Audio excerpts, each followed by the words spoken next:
శ్రీ గురుభ్యో నమ. భగవద్గీత 9వ అధ్యాయం రాజవిద్య రాజగుహ్య యోగమనందు ఈవేళ మనం 9వ శ్లోకాన్ని పరిశీలన చేసుకుందాం. భగవానుడు జనులను మరల మరల సృష్టించుతున్నను, వారి కర్మలతో తనకి ఎలాంటి సంబంధము లేదని భగవానుడు పలుకుతున్నాడు. ఇది చాలా ముఖ్యమైనటువంటి అంశం.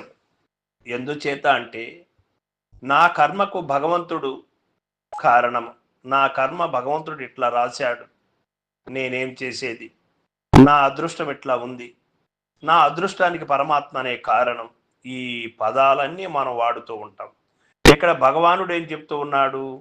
జనులను మరల మరల పుట్టించుటకు, వారి ప్రవర్తన విధానములకు వారే కర్తలు అని చెబుతూ ఉన్నాడు.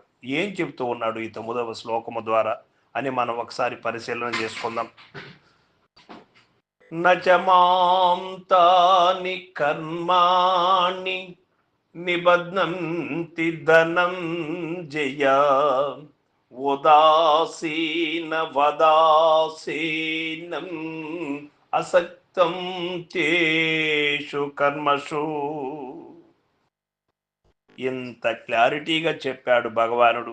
ఓ అర్జున, ఆ ప్రకారము జీవులను సృష్టించిన వాడనైనను, ఆ సృష్టి ఆది కర్మలయందును తగులుకొనిన వాడనై సాక్షిభూతుడగు నుండునట్టి నన్ను ఆ కర్మలివ్వియు బంధింపనేరవు అని.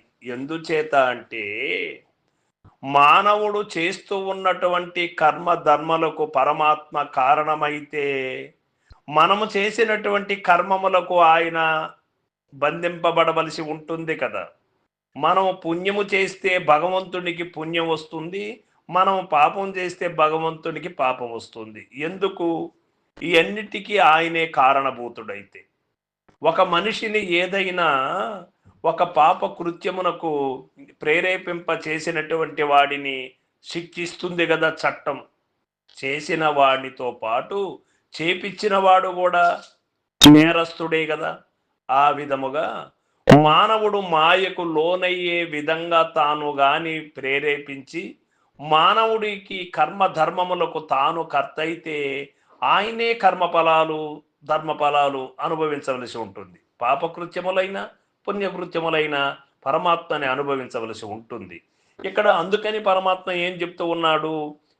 పాపకృత్యములకు ఏ కర్మముకు కూడా నేను కర్తను కాదు అని భగవానుడు తేట తెల్లుగా చెప్పాడు.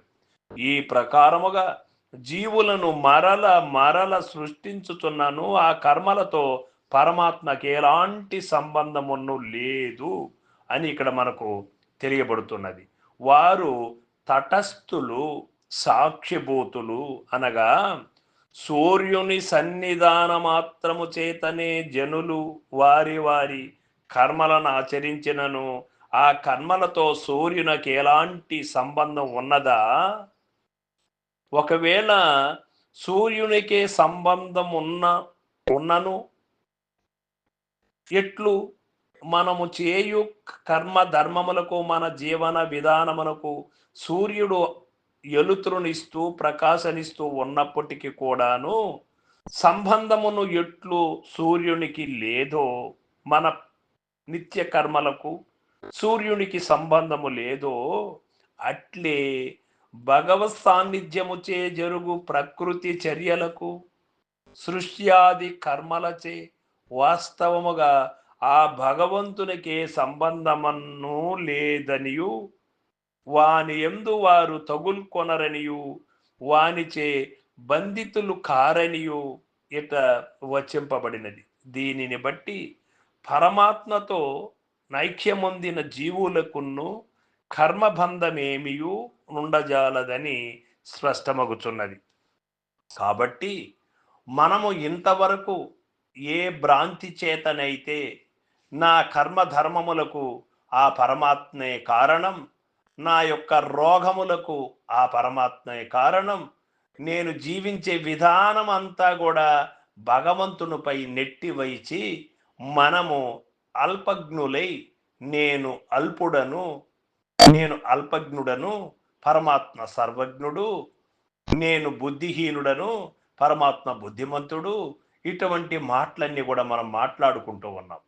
ఇప్పుడు మన సర్వకర్మ ధర్మములకు పరమాత్మే కారణమైతే మనం చేసినటువంటి సర్వధర్మ కర్మములు కూడా పరమాత్మకే ఫలితముని ఇవ్వాలి. మనకెందుకు ఇస్తాయి? మనం నిమిత్త మాత్రుడైపోతాం అప్పుడు. పరమాత్మనే కర్మకు బాధ్యుడవుతాడు. అట్లా చెప్పలేదు పరమాత్మ. పరమాత్మ ఏం చెప్తూ ఉన్నాడు? నేను నిమిత్త మాత్రుణ్ణి, నేను సర్వసాక్షిభూతుడిని, నాకు ఏ కర్మధర్మములతో సంబంధం లేదు. ఎవరు ఎవరు చేసుకున్నటువంటి వారి కర్మ ఫలితమే వారికి జీవన మార్గం ఏర్పడుతూ ఉన్నది. వారు జన్మకు వస్తూ ఉన్నారు అని పరమాత్మ చెబుతూ ఉన్నాడు. కాబట్టి మనం సత్యాన్ని ఏమి గ్రహించాలి? మన కర్మ ధర్మములకు మనమే కర్తలము, మనమే భోక్తలము. మనము ఈ విశాలమైనటువంటి ప్రపంచములో ఎన్ని కర్మములు చేయడానికైనా సూర్యుడు ప్రకాశించినప్పుడే మానవాళి నిద్ర మేల్కొని కర్మలన్నీ చేస్తూ ఉన్నది స్వప్నంలో రీతిగా. దీనికి సూర్యునికి ఏమైనా సంబంధం ఉన్నదా? లేదు. అదే విధంగా పరమాత్మకి ఏ సంబంధమును లేదు. మన కర్మ ధర్మములకు మనమే కారణమని. మనము జీవన ముక్తులు కావడానికి, మాయాతీతులు కావడానికి మనకు నిజమైనటువంటి దారి చూపెట్టేటువంటి సద్గురువు కావాలి.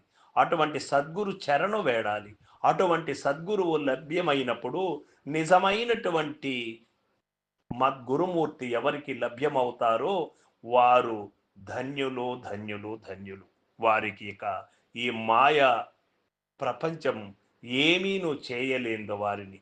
ఈ మాయా ప్రపంచములోనే ఉంటూ ఈ ప్రకృతికి నంతటికి ప్రకాశమిస్తున్నటువంటి సూర్యునికి ఏ కర్మధర్మములు అంటవో ఆ విధంగా ఈ అన్నిటిలో ఉండి కూడా అంటరదిపా వారు నిజమైనటువంటి జన్మ భ్రాంతి రహితులని మనకి ఇక్కడ ఈ శ్లోకము ద్వారా తెలియబడుతూ ఉన్నది. సర్వం సద్గురు పాదార్పణమస్తు. జై గురుదేవ.